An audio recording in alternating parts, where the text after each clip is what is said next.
Good evening from the News Radio, 1120 AM and 93.7 FM, KPNW Studios. I'm Bill Lundun.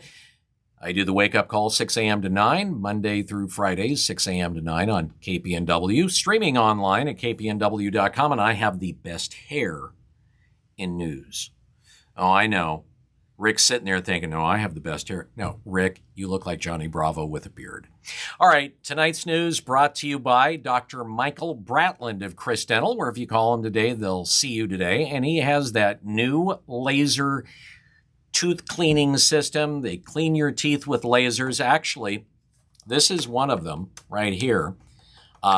I would show you how this works, but unfortunately, we're out of the crystallized phlebotomizer refrigerant, so I just can't. But this is what they use to clean your teeth right here, right there. And by the way, this is the pump action model. See? Like that. That's when they have a seriously plaqued up tooth. All right, here's some of the stupid Oregon news. So, as you probably are well aware, we have these pro-Palestinian AstroTurf protests that are going on college campuses around the country. And right now, there is a big tent city at the University of Oregon. And University of Oregon administrators have shaken their collective fingers at those camping out on the grounds there. There's something like 125, 130 tents. They have officially warned the Students for Justice in Palestine, assuming they are students, that there will be consequences. Now, they set a noon deadline for Tuesday for all these people to just get off our lawn.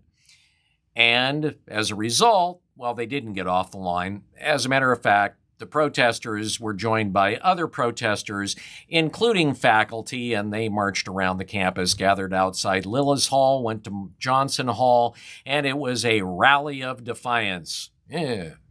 University of Oregon President Scholes confirmed that the university will, quote, move forward with the student conduct process, whatever that means, and however that's going to be enforced. Now, Scholes did say in a statement that he had a number of concerns with this tent city protest.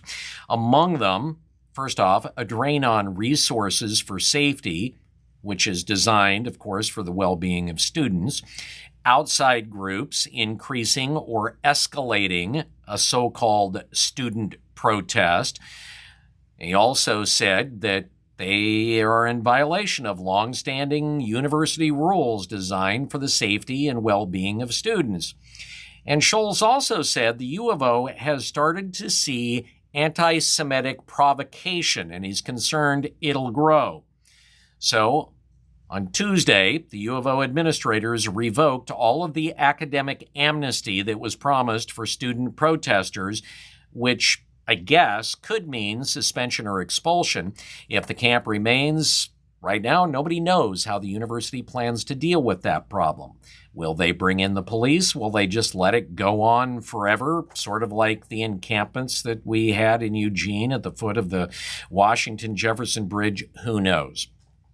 Now, one of the other encampments happened to be at Portland State University, and in that particular case, your AstroTurf anti-Israeli protesters just tore up the Portland State University library. Now, people say, why are you calling them AstroTurf? Because they're not students. Well, there's a few students. So when they were clearing out Portland State University, so far they've arrested 30 people. Of those 30 people that were protesting on campus, 7 of them were actual students. The rest of them had no connection to Portland State University. And in particular, there was a group of them that took over the library, and they did extensive damage. They were arrested. And I think in that case, 4. So of the 30 protesters, they pulled out something like 12 out of the library, of which 4 were actual students. Now, there was worry about the damage, and there's good reason for the worry. But the person in charge of the library's Archives and Special Collections Department says all the rare manuscripts have been accounted for. None are missing, including rare Dark Horse comics that were initially said to be stolen. Now, the guy that created Dark Horse Comics, which is actually a publisher of comics internationally, went to Portland State University, and he donated a lot of first editions, rare editions, and the like. They were not stolen. That said, a number of the regular circulation books were badly damaged. Most of the interior walls have been spray painted. Most of the furniture and the computers throughout the library were smashed, busted up, painted, destroyed, and fire alarms were literally torn out of the walls. Why? Portland police cleared the protesters from the building late last week. PSU says the library won't open again until fall because it'll take that long for crews to remove all of the graffiti, replace all of the furniture, all of the equipment, and the fire system has to be completely rebuilt before the building is habitable. Now, you may be asking, how much is that going to cost? They don't know yet. They're still assessing that. Of course, there is another cost, and that is that actual students, tuition-paying students, lost their main research facility, the library. Good job. All right, we've been telling you about this mysterious $340,000 contribution to the Working Families Party of Oregon and how it's flowing to Multnomah County District Attorney Mike Schmidt. We're going to follow the money. Now, we do know, and I think I told you last week, that they had donated $60,000 to failing Multnomah County DA Mike Schmidt. Well, now, according to the latest figures from the Oregon Secretary of State, the Working Families Party of Oregon has contributed $213,000 to a single DA's campaign, Mike Schmidt of Portland. So, he's facing a stiff challenge from Nathan Vasquez, a senior deputy district attorney in his office. Now, recent polling shows Schmidt is significantly trailing Vasquez. But let's do some money following. So there was an examination done of the Federal Election Commission filings. And what it shows is, now follow this, the donations from the Working Families Party of Oregon to from the Working Families Party nationally is linked directly to George Soros, the investor and mega donor to Democratic candidates, progressive causes, and the like, who lives in New York, who has long been a supporter of elected district attorneys with what they call change-oriented agendas, meaning they take the emphasis off of the victims. And they want to make sure that people that commit crimes don't go to prison. And if they do, they serve as little time as possible. Well, one of the adherents to the change-oriented agenda happens to be Mike Schmidt. So, following the money. 2 days before the Working Family Party of Oregon donated to Schmidt's campaign, it received $340,000 from the Working Families Party National PAC. Now, where did they get the money? Because their coffers were pretty much empty.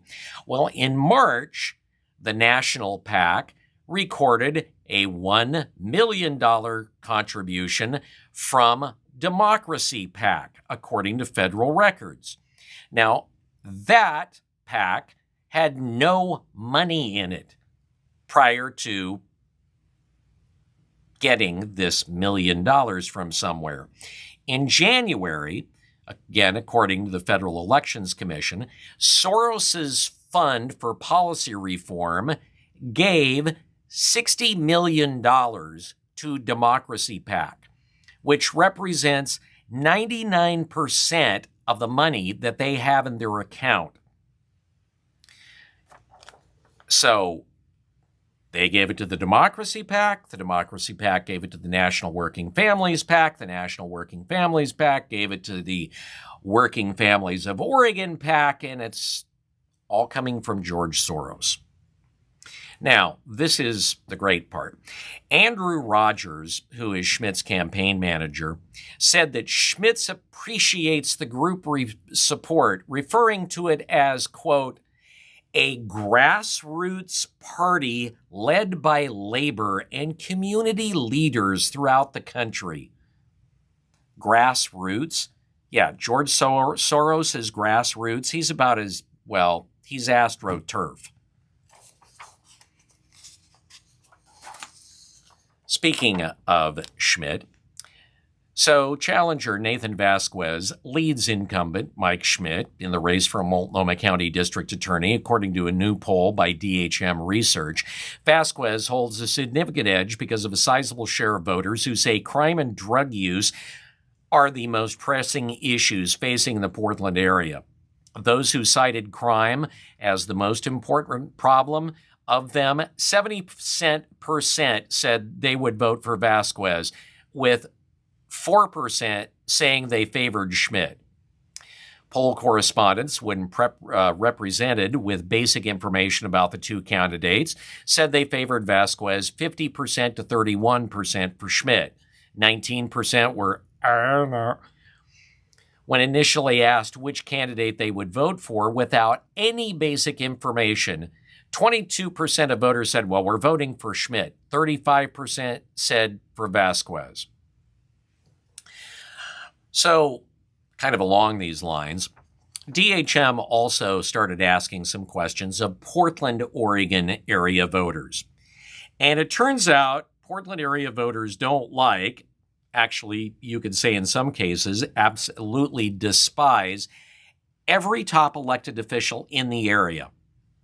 Everyone, from county commissioner chairs to Portland's mayor, Ted Wheeler, the Portland City Council, and more. That, according, again, to DHM Research, a new poll, and by a 5-to-1 margin or higher, they disapprove of the way their cities and counties are managing homelessness, drug addiction, and housing. At least 2/3 gave a failing grade to their local government's handling of crime, the economy, road conditions, taxation, and litter. Fewer than 1 in 4 Portland voters said they approved of Mayor Ted Wheeler's job performance. And he had some pretty bad job performance. 43% said nothing good about him. Actually, 46%. And Mike Schmidt was on the list, too, as being one of the most disliked. Interestingly, they asked Portland voters, how do you feel about Governor Tina Kotek? 45% said they disapproved. 45% said, yeah, she's okay. 10% were uncertain of the job performance. Actually, it was 45% disapproved, 45% approved. Okay, sorry, kids. A Ninth U.S. Circuit Court of Appeals panel has rejected that long-running lawsuit hypothetically brought by young Oregon-based climate activists, as in, at the time, little kids, who argued that the U.S. government's role in climate change violated their constitutional rights. Well, the Ninth U.S. Circuit Court of Appeals previously ordered the case dismissed in 2020, saying that the job of determining the nation's climate policies falls to politicians, not judges. But then U.S. District Judge Ann Aiken in Eugene allowed the activists to amend their lawsuit and ruled it could go to trial. And now the Ninth Circuit has issued an order requiring Aiken to dismiss the case completely. And she did. Well, we told you last week that state officials had released a scathing federal report which found Oregon State-run Psychiatric Hospital was failing to keep patients safe from assaults. And the report, the full report, came out, and there was something in it the governor was not happy about, and she said as much. Staff at the Oregon State Hospital for decades have been distributing condoms which appeared to be an odd decision for a mental health care facility whose written policy is to discourage all sexual contact at all times between all patients. During the press conference, Governor Tina Kotek said, "I don't know why they're handing out condoms, and we are going to be talking to them." Now, a spokesperson for the hospital offered an explanation. He said, "Well, we were distributing condoms to patients for cleanliness and self-pleasure." In other words, claiming the hospital staff had found a way to limit the mess after they, masturbated. The hospital claims they were not promoting sex between partners, even though the folks that were going through and doing these reports looked at the video cam security footage and found, people doing it. And the hospital also said, helpfully, we're discontinuing giving out condoms. In other words, we've been doing it for years, but we got caught, so we won't do that anymore. However, that drew the attention of inspectors who arrived at the facility investigating complaints of patient assaults. The hospital claims that staffers tell patients the condoms are not for peer-to-peer use. According to the federal report, it was unclear why the hospital would engage in the practice of condom distribution to any patient who asked without a written policy and procedure ensuring the protection and safety of patients. And they cited the hospital for failing to prevent patient-to-patient sexual contact and sexual assault at the Oregon State Hospital. Yeah, we're giving them out because we don't want to clean up. Don't make us talk about the blue dress. All right, this look at the news brought to you by Dr. Michael Bratland. He has lasers. All right, Rick, time for you to get real.